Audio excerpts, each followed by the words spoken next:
When someone disappears, their last words become vital clues to what happened. Here are some of the most famous missing person cases of the past century, and the haunting final words of those who vanished. In the 1930s, Amelia Earhart accomplished astonishing feats of aviation at a time when flying a plane was still relatively new. You already know what her big plan was, flying around the world. On July 2, 1937, a month into the journey, Earhart and her navigator Fred Noonan reached New Guinea. On the final, most dangerous leg of the journey, in bad weather and running low on fuel, they lost touch with their Coast Guard liaison before they could reach their intended landing spot on remote Howland Island. Before she lost contact, however, Earhart radioed the Coast Guard one last time. She says, "We're on the line, 157337, flying north and south." An amateur radio operator picked up a later message reportedly from Earhart in which she could barely be heard but was clearly panicking, saying, "Water's high, help us quick. We have taken in water. My navigator is badly hurt. We are in need of medical care and must have help. We can't hold on much longer." Now, when we say later, we truly mean later. That message was received on July 7th. There are fairly credible records of Earhart broadcasting for 5 days, but officially the last broadcast from Earhart was received by the Coast Guard on July 2nd. The remains of Earhart and her plane have never been found. His nickname was Lucky.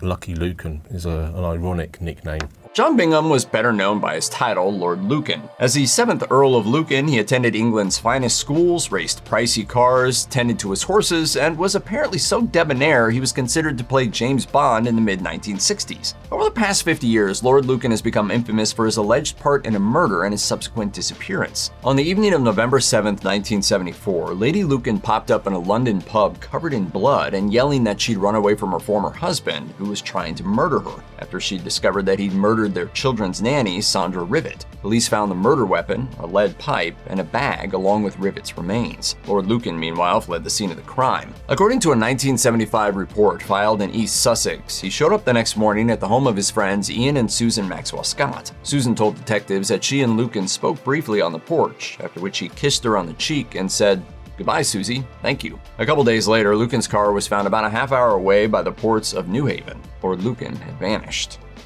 With all the tragedy experienced by the Rockefeller family over the years, the fate of Michael Rockefeller is the grisliest and most baffling. In 1961, New York Governor Nelson Rockefeller had just opened the Museum of Primitive Art when he sent his son Michael to bring back some woodwork from the Osmat people of Indonesia. Michael had a massive interest in that sort of thing, so he was more than happy to head that way. After some friendly exchanges with Osmat villagers, Rockefeller and his associates set sail, but their boat capsized. Rockefeller swam for rescue, telling anthropologist Rene Wassing, "I think I can make it." Then he disappeared. What happened next is purely speculative. Some sources say Rockefeller was eaten by sharks, crocodiles, or drowned, or was killed by Osmat warriors and then eaten. Michael Rockefeller was never seen again. He was declared dead in 1964.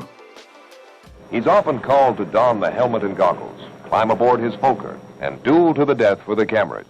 Airman Art Scholl was once Hollywood's go-to stunt pilot. In the pre-CGI practical effects era, aerial stunts had to be real, and Scholl was the pilot behind great sequences in The Great Waldo Pepper, Blue Thunder, Black Sheep Squadron, and The Right Stuff, among others. In the fall of 1985, Scholl got his biggest and ultimately final gig, doing stunt work for Top Gun. The script called for an upside-down spin, but during filming, Scholl lost control of his plane at around 4,000 feet in the air. After plummeting to 3,000 feet, Scholl radioed, "I've got a problem." A few seconds and another 1,500 feet later, Scholl reiterated, "I've really got a problem."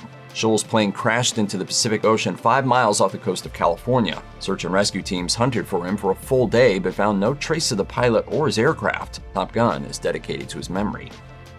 Hart Crane was one of the great poets of the early 20th century modernist movement. At the time, he earned favorable comparisons to literary giants like Walt Whitman and T.S. Eliot. Crane's most famous work was 1930's The Bridge, an epic poem that used the Brooklyn Bridge as a symbol of the idea of America. Following the 1931 death of his father, Ohio candy magnate Clarence Arthur Crane, the inventor of the lifesaver, Crane became deeply depressed and withdrawn.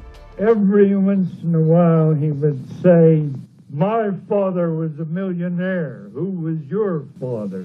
After traveling to Mexico to fulfill the terms of a Guggenheim Fellowship to write about the 16th century Spanish conquest, Crane boarded a boat back to New York City. But somewhere in the Gulf of Mexico, Crane went overboard. It's unclear whether he fell or jumped, but his last words give us a clue. Just after a sailor on the boat rejected Crane's romantic advances and assaulted him, the poet called out, "Goodbye, everybody." Crane then disappeared and was never seen again, dead or alive. I never really fancied myself a lawyer, but as long as I was going to do the job, it wasn't going to be ordinary. In the 1960s and 1970s, attorney Oscar Zeta Acosta was a major figure in the Chicano rights and identity movement. He drew on the celebrity attorney precedent. We loved him, juries loved him, not the judges. Acosta became most famous for his association with gonzo journalist Hunter S. Thompson. Thompson described their harrowing, drug-fueled adventures in his classic nonfiction account, Fear and Loathing in Las Vegas. In the book, Acosta was depicted as a man who struggled with mental health issues and was prone to fits of rage and other inscrutable behavior. While in Mazatlan, Mexico in May 1975, the 39-year-old Acosta placed a call to his son Marco. His final words before he hung up were that he was about to board a boat full of white snow. Those enigmatic words have fueled plenty of theories about what happened next. Acosta may have been suggesting that he was about to board some sort of drug trafficking vessel, or maybe he was planning to ingest some substance or some other kind of misadventure got him killed. It's hard to say because Acosta disappeared for good after that phone call. The most powerful volcanic eruption in U.S. history occurred on May 18, 1980. Mount St. Helens, a 9,600-foot peak in Washington state's Cascade Mountains, was rocked by a magnitude 5.1 earthquake, capping off 2 months of volcanic events that involved thousands of smaller earthquakes and natural explosions. The blast was devastating, shearing about 1,300 feet from the top of Mount St. Helens, sending gas, steam, and rock into the surrounding areas at a rate of 680 miles per hour and at temperatures as high as 570 degrees Fahrenheit. 4 billion trees were felled and dozens of square miles were buried by landslides and ash. Because Mount St. Helens had been so active in the lead up to the eruption, volcanologists were gathered in the vicinity for research purposes. 30-year-old David Johnston worked for the U.S. Geological Survey, and on May 18th at 8:32 a.m. he sent out a message via ham radio.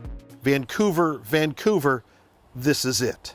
13 years later, personal effects and camping gear thought to belong to Johnston were found on Mount St. Helens. David Johnston was literally blasted off the mountain ridge that he was on, and his body was never found. On a warm summer morning in December 1967, 59-year-old Harold Holt, the Prime Minister of Australia, was vacationing with 3 friends at Cheviot Beach near Melbourne. He tried to convince the group to go for a swim. Holt was an expert swimmer, and Cheviot Beach was one of his favorites. Member of Parliament Alan Stewart was the only person in the group to join Holt, but he quickly retreated, intimidated by the powerful undertow. The current grabbed Holt and pulled him out to sea. Mr. Stewart told police he saw the Prime Minister dive, but he failed to resurface. His body was never recovered despite a massive search and rescue operation. The last thing Holt told his friends before he went in the water was that he would be quite safe because he knew that area of ocean like the back of my hand. In the early morning hours of May 14, 2008, 19-year-old Brandon Swanson left a party in Canby, Minnesota, headed back to his parents' home in Marshall, Minnesota. While traversing a rough dirt road, he drove his car into a ditch and couldn't get it out. At just before 2 a.m., he called his parents for a ride home. He agreed to meet them in the small town of Lind, a short walk away through the wilderness. For safety's sake, Brian and Annette Swanson stayed on the line with their son as he walked for the next 47 minutes. Brian later told the St. Paul Pioneer Press, "All of a sudden he said, 'Oh,' and then the phone went dead. There was nothing after that." Rescue personnel at first believed Swanson fell into the Yellow Medicine River, but their search turned up nothing. To date, Swanson has never been seen again, dead or alive. In 2014, a group of German tourists spent a few summer nights at the Golden Sands Resort in Varna, Bulgaria. One night, a member of the party, 28-year-old Lars Mittank, headed out to a bar and got into a soccer-related scuffle. He was reportedly beaten by 4 men, suffering a ruptured eardrum in the melee. He sought emergency medical attention, and a doctor prescribed the antibiotic cefuroxime.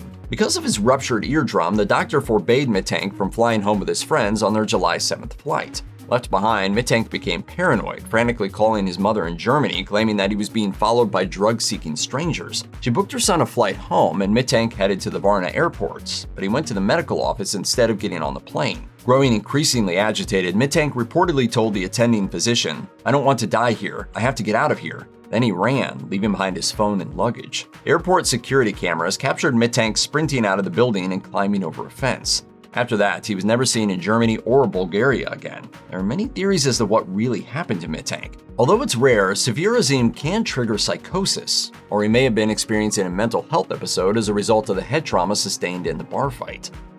An early pillar of the singer-songwriter era of the 1970s, Jim Sullivan recorded 2 acclaimed albums for a small label. 1969's UFO featured songs about isolated desert roads and alien visitations, which inspired plenty of speculation when Sullivan vanished off the face of the earth. In what was perhaps his last documented conversation in 1975, Sullivan spoke with his manager, who weirdly asked him if he were ever to disappear, how he would do it. Sullivan replied, "I'd walk into the desert and never come back." In March 1975, he left California and headed to Nashville. After spending the night in the La Mesa Motel in Santa Rosa, New Mexico, Sullivan drove his Volkswagen to an isolated ranch. His guitar, clothes, and wallet were later found inside the car, but Sullivan was gone. Friends and fans suspect Sullivan disappeared in order to start a new life, or that he was so in tune with aliens that they came and took him away.